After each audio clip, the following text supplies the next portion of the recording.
Electric power. ठीक है, last class में हमने पढ़ा था जूल्स लॉ ऑफ हीटिंग, हमने पढ़ लिया था, राइट। क्या पढ़ा था? H is equal to I²RT हमने पढ़ा था। आज पढ़ेंगे इलेक्ट्रिक पावर। तो 9th क्लास में भी हम लोगों ने पावर पढ़ा हुआ है, जब हमने मैकेनिक्स पढ़ा था। क्या पढ़ा था? Power is equal to work done upon time, right. तो यहाँ पे पावर का क्या मतलब है? अच्छा सुनो, ये टॉपिक स्टार्ट करने से पहले अगर मान लो आप बाहर से कोई बल्ब लेके आते हो, मतलब दुकान से भी खरीद के कोई बल्ब लेके आ रहे हो, तो उसके ऊपर कुछ रीडिंग्स, उसके ऊपर कुछ लिखा हुआ होता है, 50 वॉट, 10 वॉट, है ना, कुछ लिखा हुआ होता है। बस उसी पावर को पढ़ना है। देखो क्या होता है पावर। पावर क्या होगा? Electric power it is the rate of consumption of electric energy, यानी कि जो इलेक्ट्रिक एनर्जी है, जब इलेक्ट्रॉन मूव कर रहे हैं तो हमने कल क्या बोला था? वर्क डन होगा, है ना। तो यानी क्या होगा? इलेक्ट्रिक एनर्जी क्या होगी? खर्च होगी, बताया था। तो इलेक्ट्रिक एनर्जी किस रेट से खर्च हो रही है? इलेक्ट्रिक एनर्जी किस रेट से खर्च हो रही है, वही हमारा क्या है? Electric power. ठीक है, तो it is the rate of consumption of electric energy. कैसे डिफाइन करोगे? Electric power is equal to electrical energy और हीट डिसिपेशन। भाई जब वर्क डन हुआ था तो हीट डिसिपेशन हुआ था कि नहीं हुआ था? क्या किया था? H is equal to I²RT किया था, I²R×T किया था। तो कितना हीट खर्च हो रहा है, किस दर से हीट खर्च हो रहा है ना। इलेक्ट्रिकल एनर्जी किस रेट से खर्च हो रही है, कितने टाइम में कितना हीट डिसिपेट हो रहा है, बस समझ में आ गई। This is called the electric power. तो इसका मतलब ये कि अगर कोई बल्ब तुम बाहर से खरीद के लाए, तो पैकेट के ऊपर अगर लिखा है 50 वॉट 220 वोल्ट, 50 वॉट 220 वोल्ट, तो उसका मतलब क्या होगा कि अगर तुमने 50 वॉट की लाइट को, मतलब 50 वॉट जिस लाइट के ऊपर पावर कितना लिखा है? 50 वॉट, पावर की यूनिट होती है वॉट, अभी बताती हूँ। ठीक है, तो अगर लाइट के डब्बे के ऊपर लिखा हुआ है 50 वॉट और उसको तुमने 220 की सप्लाई से दिया, यानी हमारे घरों में जो करंट इस वक्त आ रहा है वो उसका वोल्टेज कितना है? 220 से 240 का। तो 220 के वोल्टेज पे अगर आपने 50 वॉट की लाइट लगा दी तो सॉरी 50 जूल की एनर्जी खर्च करेगा। कितनी? 50 जूल की। हाउ देखो, हाउ करते हैं, देखिए। तो इलेक्ट्रिक पावर, पहले एसआई यूनिट समझो जरा एक बार। एसआई यूनिट समझिए। मान लीजिए मैंने बोला कि भैया आपके पास एसआई यूनिट, अच्छा एसआई यूनिट मैं नहीं बोलूंगी, तुम ही बताना। इलेक्ट्रिक एनर्जी को किसमें मेजर करते हो? जूल में, राइट। टाइम को किसमें मेजर करते हो? सेकंड में, राइट। तो जूल अपॉन सेकंड, ठीक है। तो जूल अपॉन सेकंड आपको क्या देगा? वॉट देगा, WATT वॉट लगा दो, जूल बाय सेकंड। कहने का मतलब ये कि 1 जूल की एनर्जी, हीट एनर्जी खर्च होगी, है ना, या हीट एनर्जी प्रोड्यूस होगा, या 1 जूल का वर्क डन करना पड़ेगा। अगर 1 जूल का वर्क डन हो जाए कितने में? 1 सेकंड में। यानी तुमने कोई तार लिया, उस तार में 1 सेकंड में 1 जूल का वर्क डन हो जाए, या 1 जूल का हीट डिसिपेट हो, खर्च हो, तो वहां पे पावर कितने का होगा? 1 वॉट का होगा। बात समझ में आ रही है? Watt, 1 watt is equal to 1 joule upon 1 second. तो अगर मैंने बोला 20 वॉट, तो 20 वॉट का क्या मतलब है? W से दिखाना। 20 वॉट का मतलब ये कि 20 जूल की एनर्जी खर्च होगी 1 सेकंड। तो अभी मैंने क्या एग्जांपल लिया था? 50 वॉट लिया था, है ना। तो 50 वॉट का मतलब क्या कि 50 जूल की एनर्जी खर्च हो जाएगी 1 सेकंड के अंदर। This is electric power. ठीक है, ओके, समझ में आया कुछ? नाउ सी, जो हमारी हेवी मशीन्स होती है ना, हेवी मशीन्स जो होती हैं उनमें हॉर्स पावर चलता है, घोड़े की तरह हॉर्स पावर। ठीक है, तो 1 हॉर्स पावर लिख लीजिएगा। जो हैवी मशीन्स होती हैं उनमें हॉर्स पावर में लिया जाता है। तो 1 हॉर्स पावर का मतलब 746, याद रहेगा। इससे बड़ी यूनिट कर लो, इससे बड़ी यूनिट आप किलोवाट में ले सकते हो, मेगावाट में ले सकते हो। तो ठीक है, 1 मेगावाट, तो 1 मेगावाट को बहुत जगह पे MW लिखा हुआ होता है, घबराने का नहीं।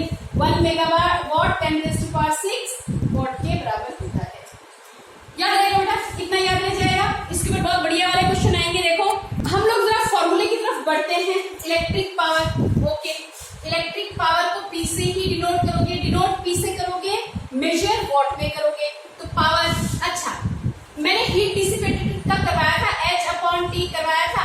कितना हीट डिसिपेटेड हुआ था, कितना हीट खर्च हुआ था जूल्स के अकॉर्डिंग, भाई हीट कितना हमने किया था, H is equal to I square R into T/T।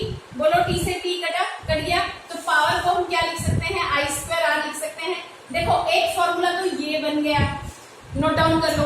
दूसरा फॉर्मूला समझिए, हमने ओम्स लॉ से किया था V is equal to IR, है कि नहीं भैया, V is equal to IR, तो I किस फॉर्म में लिख सकते हैं, V बाय R की फॉर्म में लिख सकते हैं। इस I की जगह पे क्या लगा दो, V बाय R का होल स्क्वायर इंटू में क्या लगा दो, R। भाई साहब एक R कट जाएगा, कितना रहेगा, V स्क्वायर बाय R। तो एक फॉर्मूला पावर का तुम्हारे पास ये भी बनता है, V स्क्वायर बाय R। यहाँ पे R स्क्वायर आएगा, V square by R square, तो R से एक R कट गया, तो यहाँ पे क्या आया, V स्क्वायर बाय R। तो न्यूमेरिकल किसी भी फॉर्मेट में पूछा जा सकता है आपसे, ठीक है, ठीक है। अच्छा, अगर तुम इसी फॉर्म में लिखना चाहते हो, R अगर निकालना चाहते हो तो R is equal to V by I लिखा जा सकता है, लिखा जा सकता है कि नहीं लिखा जा सकता। नोट डाउन कर लिया, नोट डाउन कर लिया। देखो और फॉर्मूले तैयार करते हैं, हाँ किसी भी फॉर्म में आ सकता है, तो इसमें बिल्कुल घबराने का नहीं। पावर इज इक्वल टू, हाँ V इज इक्वल टू कितना, I इंटू R।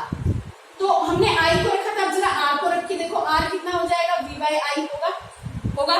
जरा यहाँ पे वैल्यू पुट करो, I स्क्वायर को मत छेड़ो, I स्क्वायर ऐसे रहने दो, R की जगह पे क्या लगा दो, V बाय I लगा दो, I से एक I कटा, कितना आ गया, VI। तो पावर के हमने कितने फॉर्म कर लिए, power is equal to V square by R भी लिखा जा सकता है, power is equal to V into I भी लिखा जा सकता है, ठीक है। किसी भी तरीके से निकाल लो। पावर की यूनिट मैंने क्या बताई, वॉट, WATT, वॉट, है ना। पोटेंशियल डिफरेंस V, यहाँ पे V वेलोसिटी के लिए नहीं लिया है भाई, पता चला V वेलोसिटी मैडम जी नहीं भैया, करंट इलेक्ट्रिसिटी पढ़ रहे हैं, बहुत महान इंसान पल्ले पढ़ते हैं। V किसमें, पोटेंशियल डिफरेंस वोल्ट, T किसमें, I किसमें, एम्पियर में, ठीक है। तो 1 watt is equal to 1 volt into 1 ampere, ये भी बोल सकते हो, करेक्ट है, बिल्कुल करेक्ट है, ठीक है, ठीक है जी। करें, आगे बढ़े, यहां तक नोट डाउन कर लिया। चलो चलो आगे करते हैं, आगे हम करते हैं कमर्शियल यूनिट ऑफ पावर, यानी कि हर महीने जो बिजली का बिल आता है ना, वो कमर्शियल यूनिट होता है, ठीक है। तो वो कैसे मेजर किया जाता है, जो मीटर में से कुछ अंकल वगैरह आते हैं, रीडिंग लेके जाते हैं ना, और उसमें हमें क्या देना पड़ता है, बिल, है ना भाई, इतने 1000 का बिल आ गया, हाय तौबा। चलो चलो भैया इतना नोट डाउन कर लिया, पॉज करो। तो बच्चा बेटी फटाफट से यहाँ पे देख लो, हमने लिखा commercial unit of energy. Commercial unit of energy यानी जिसका हम बिल भरते हैं, ठीक है। तो वो क्या होता है, 1 unit of electrical energy consumed is called. कोई भी तुमने घर में एसी चला रखा है, कूलर चला रखा है, तो उसका बिजली का बिल देना पड़ता है ना। तो हम ये कहते हैं कि कितना यूनिट खर्च हुआ, यानी कितनी इलेक्ट्रिकल एनर्जी तुम्हारे डिवाइस के द्वारा खर्च किया गया, ठीक है। कैसे देखते हैं, अच्छा मैं अगर यहाँ इलेक्ट्रिकल एनर्जी रख दूं तो ये कितना हो जाएगा, पावर इंटू टाइम हो जाएगा, हाँ कि ना भाई। इलेक्ट्रिकल एनर्जी कितना हुआ, पावर इंटू टाइम, या हीट डिसिपेटेड कितना हुआ, इलेक्ट्रिक पावर इंटू टाइम। तो 1 यूनिट का क्या मतलब है, यानी हमारे बिजली बिल का मीटर जो है 1 यूनिट बढ़ जाएगा अगर आपने 1 किलोवाट की कोई चीज 1 घंटे तक जला दिया। तो 1 किलोवाट की, हो सकता है कि एक ही सामान 1 किलोवाट का ना हो, पंखा कुछ वोल्टेज ले रहा है, कुछ आपका घरों में इलेक्ट्रिक बल्ब चल रहा होगा, एसी चल रहा होगा, फ्रिज चल रहा होगा, तो हर एक को जोड़ लो, ठीक है। 1 किलोवाट का पावर अगर 1 घंटे तक चलता हो तो हमारी बिजली बिल की रीडिंग 1 यूनिट बढ़ जाएगी। तो किलोवाट आवर जो है वो कमर्शियल यूनिट है जिसका हम बिल भरते हैं। तो 1 unit is equal to 1 kilowatt our.